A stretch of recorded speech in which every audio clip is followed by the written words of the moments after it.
ചുണ്ട് മുറിക്കല്ലേ, റസൂലുള്ളാഹിന്റെ മൂക്കാണ് ആ മൂക്ക് വികൃതമാക്കല്ലേ.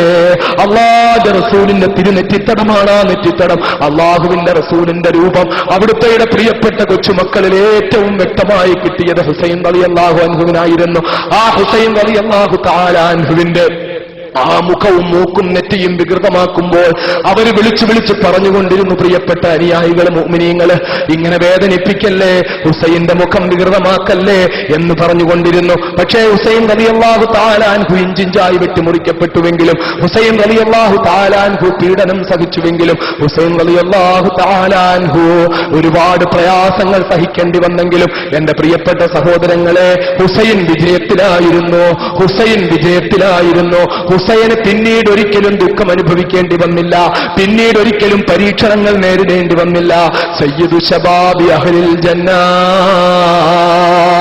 സ്വർഗവാസികളായ യുവാക്കന്മാരുടെ നേതാവെന്ന് മഹാനായ അഷ്റഫുൽ ഖൽഖ് മുഹമ്മദ് മുസ്തഫ സല്ലല്ലാഹു അലൈഹി വസല്ലം തങ്ങൾ വിശേഷിപ്പിച്ച ഹുസൈൻ റളിയല്ലാഹു തആല അൻഹുവിന്റെ വിജയത്തിന്റെ ദിവസമായിരുന്നു അത്.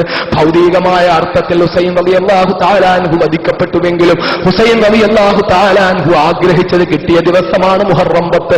ഹുസൈൻ റളിയല്ലാഹു തആല അൻഹു ആഗ്രഹിച്ചത് ലഭിച്ച ദിവസമാണ് മുഹറം 10. ഹുസൈന്റെ ശത്രുക്കൾ പരാജയപ്പെട്ട, എന്നേക്കുമായി തകർക്കപ്പെട്ട, എന്നേക്കുമായി ഹുസൈന്റെ ശത്രുക്കൾ നഷ്ടപാളികളായ ദിവസമാണ്. മഹാനായ ഇമാം ഷാഫി റളിയല്ലാഹു തആല അൻഹുവിന്റെ ഗുരു കൂടിയായ അസ്മാഇ പറയുന്നു, ഞാൻ പരിശുദ്ധമായ കഅബാലയത്തിൽ ഒരിക്കൽ പോകുമ്പോൾ, കഅബാലയത്തിന് ചുറ്റും ഞാൻ തവാഫ് ചെയ്തുകൊണ്ടിരിക്കുമ്പോൾ, ഒരു മനുഷ്യൻ കഅബയുടെ കില്ല പിടിച്ചുകൊണ്ട് പൊട്ടിക്കരഞ്ഞുകൊണ്ടിരിക്കുന്നു. അല്ലാഹുവേ, ഞാൻ രക്ഷപ്പെടുകയില്ലല്ലോ പടച്ചവനെ, അല്ലാഹുവേ, ഞാൻ നഷ്ടത്തിലാണല്ലോ തമ്പുരാനെ, അല്ലാഹുവേ, ഞാൻ എങ്ങനെയാ രക്ഷപ്പെടുക റബ്ബേ, അല്ലാഹുവേ, ഞാൻ നിരാശയിലാണല്ലോ റബ്ബേ എന്ന് പറഞ്ഞ് പൊട്ടിക്കരഞ്ഞുകൊണ്ടിരിക്കുന്നു. അങ്ങനെ പൊട്ടിക്കരഞ്ഞുകൊണ്ടിരിക്കുന്ന അവസ്ഥയിൽ അല്ലാഹുവിന്റെ ഹബീബ് മുഹമ്മദ് മുസ്തഫ സല്ലല്ലാഹു അലൈഹി വസല്ലം തങ്ങൾ പഠിപ്പിച്ച നിർഭയത്വത്തിന്റെ വീടാണ് പരിശുദ്ധ കഅബാലയം എന്ന ഹദീസ് ഓർത്തുകൊണ്ട് അസ്മാഇ ചെന്നിട്ട് ആ മനുഷ്യനെ തട്ടി വിളിക്കുന്നു. എന്നിട്ട് ചോദിക്കുന്നു, നിങ്ങൾ എന്തായി പറയുന്നത്? ലോകത്തുള്ള സർവ്വജനങ്ങൾക്കും നിർഭയത്വം കൊടുക്കുന്ന വീടാണ് കഅബാലയം, ഇവിടെ വന്ന് ചോദിച്ചാൽ റബ്ബ് സ്വീകരിക്കുമെന്നാണ്. ആ കഅബാലയത്തിന്റെ മുന്നിൽ ഇരുന്നു കൊണ്ട് നിങ്ങൾ ഇത്രയും നിരാശയാകാനുള്ള കാര്യമെന്താണ്? നിങ്ങൾ ഇത്രയും അപകടകരമായ രീതിയിൽ നിങ്ങൾ നഷ്ടപ്പെട്ടു പോയി എന്ന് പറയാനുള്ള കാര്യമെന്താണ്?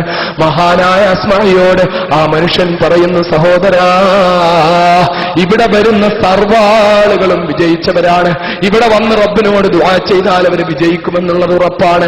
പക്ഷെ എന്റെ കാര്യത്തിൽ എനിക്ക് ആ ഉറപ്പില്ല. കാരണം മഹാനായ റസൂലുള്ളാഹിന്റെ പേരക്കുട്ടി ഹുസൈനെ വധിച്ചു കളഞ്ഞ ധിക്കാരികളുടെ കൂട്ടത്തിൽ പെട്ടവനായിരുന്നു ഞാനും. അന്ന് ഞാൻ അവരോടൊപ്പമായിരുന്നു, അന്ന് ഞാൻ അവരെ പിന്തുണച്ച ആളാണ്.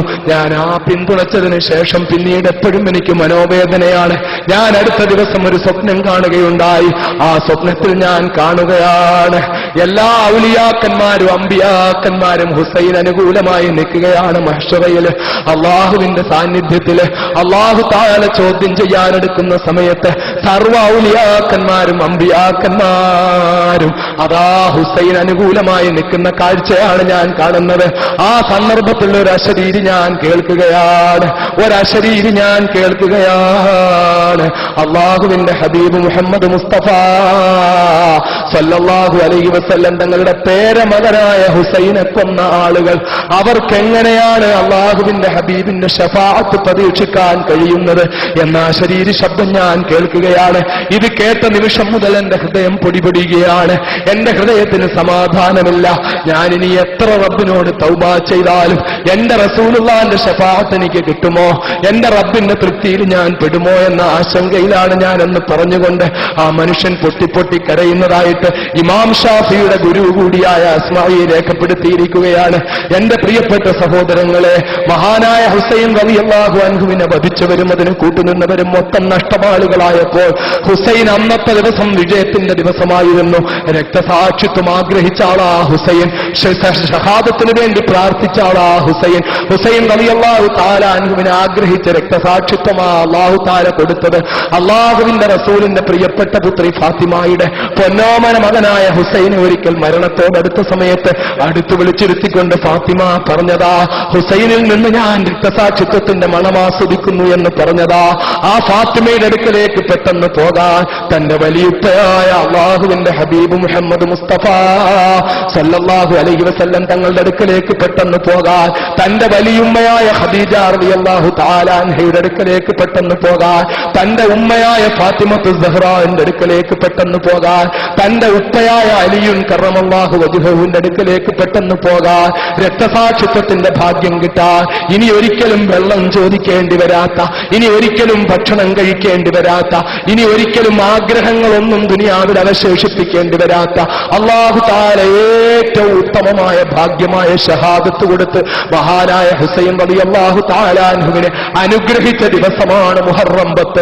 ഒരു കർബലയുടെ ദുഃഖം നമുക്കുള്ളപ്പോഴും ഹുസൈൻ ആഗ്രഹിച്ച രക്തസാക്ഷിത്വം ഹുസൈന് കിട്ടിയതാ മക്കളെ. ഹുസൈൻ ആഗ്രഹിച്ച സ്വർഗത്തിലെ സയ്യിദ് ശബാബി അഹ്ലുൽ ജന്ന, സ്വർഗത്തിലെ അഹ്ലുകാരുടെ യുവാക്കളുടെ പിതാവ്, യുവാക്കളുടെ നേതാവായ മഹാനായ ഹുസൈൻ റളിയല്ലാഹു തആല അൻഹുവിനെ അല്ലാഹുവിന്റെ റസൂൽ വിശേഷിപ്പിച്ച അവസ്ഥയിലേക്ക് എത്തിയ മുഹറം 10. ഈ മുഹറം 10ന്റെ രാത്രിയിൽ നമ്മൾ ഒരുമിച്ച് കൂടുമ്പോൾ നമ്മൾ മനസ്സിലാക്കേണ്ട കാര്യം, പരീക്ഷണങ്ങൾ ഈ സമുദായത്തിന് പുതിയതല്ല. ഈ സമുദായത്തിന്റെ നേതാക്കന്മാർക്കും പ്രവാചകന്മാർക്കും ഔലിയാക്കന്മാർക്കും പരീക്ഷണങ്ങൾ നേരിടേണ്ടി വന്നതാ.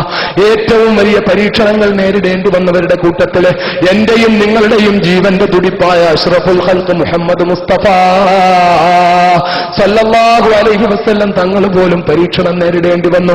ഒന്നോർത്തു നോക്കി എന്റെ പ്രിയപ്പെട്ട സഹോദരങ്ങള്, റസൂലുള്ളാഹിയുടെ മുമ്പിൽ നമ്മൾ ഓരോരുത്തരും ആരാ? അല്ലാഹുവിന്റെ ഹബീബിന്റെ മുമ്പിൽ എനിക്കും നിങ്ങൾക്കും എന്ത് സ്ഥാനമാ ഉള്ളത്? അല്ലാഹുവിന്റെ റസൂൽ സല്ലല്ലാഹു അലൈഹി വസല്ലം തങ്ങള് ഭൂമിയിൽ ചവിട്ടി മരിച്ച എത്രയോ കോടാനുകോടി മണൽത്തരികളുണ്ടല്ലോ.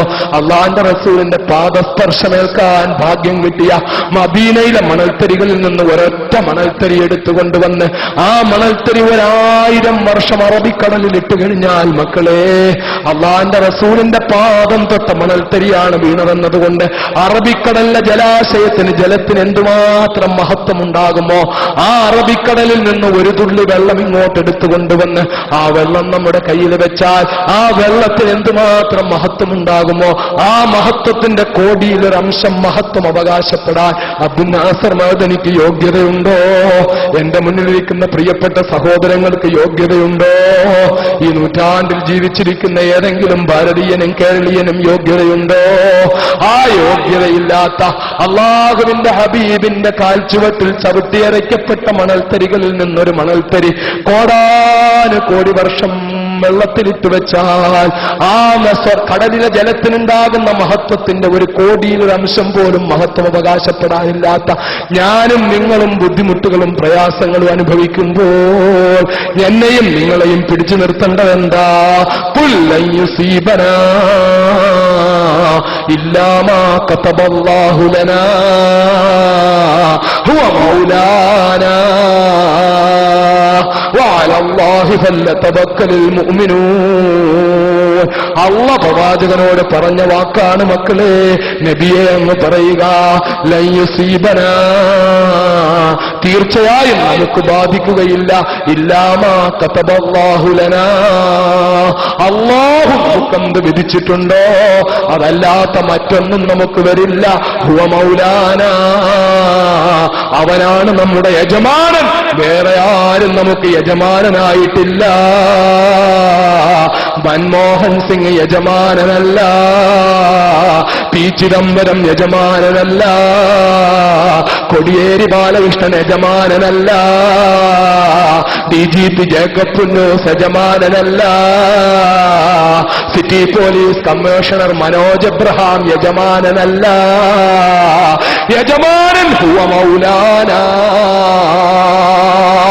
ആകാശഭൂമികളുടെ സംവിധായകനായ അല്ലാഹു റബ്ബുൽ ഇസ്സത്ത് മാത്രമാണ് യജമാനൻ. വഅലല്ലാഹി ഫല്യതവക്കലിൽ മുഅ്മിനൂൻ. അതുകൊണ്ട് മുഅ്മിനീങ്ങൾ അല്ലാഹുവിൽ പരമേൽപ്പിച്ചു കൊള്ളട്ടെ. പടച്ചോൻ അങ്ങോട്ട് പരമേൽപ്പിക്കാം, പടച്ചോൻ എന്ത് വരുത്തുന്നോ അത് വരട്ടെ. അള്ളാഹ് എന്ത് നിശ്ചയിക്കുന്നുവോ നിശ്ചയിക്കട്ടെ. ഇത് ചരിത്രത്തിൽ ആദ്യത്തെ കാര്യമൊന്നുമല്ല. വിഷമങ്ങൾ സഹിക്കേണ്ടി വരില്ലായിരുന്നെങ്കിൽ അത് മഹാനായ അഷ്റഫുൽ ഖൽഖ് മുഹമ്മദ് മുസ്തഫ സല്ലല്ലാഹു അലൈഹി വസല്ലം തങ്ങൾക്ക് സഹിക്കേണ്ടി വരില്ലായിരുന്നു. പക്ഷെ ഞാനും നിങ്ങളെ അപേക്ഷിക്കുമ്പോൾ എവിടാ റസൂലുള്ള ഉള്ളത്? എവിടാ റസൂലുള്ള ഉള്ളത്? കുന്തു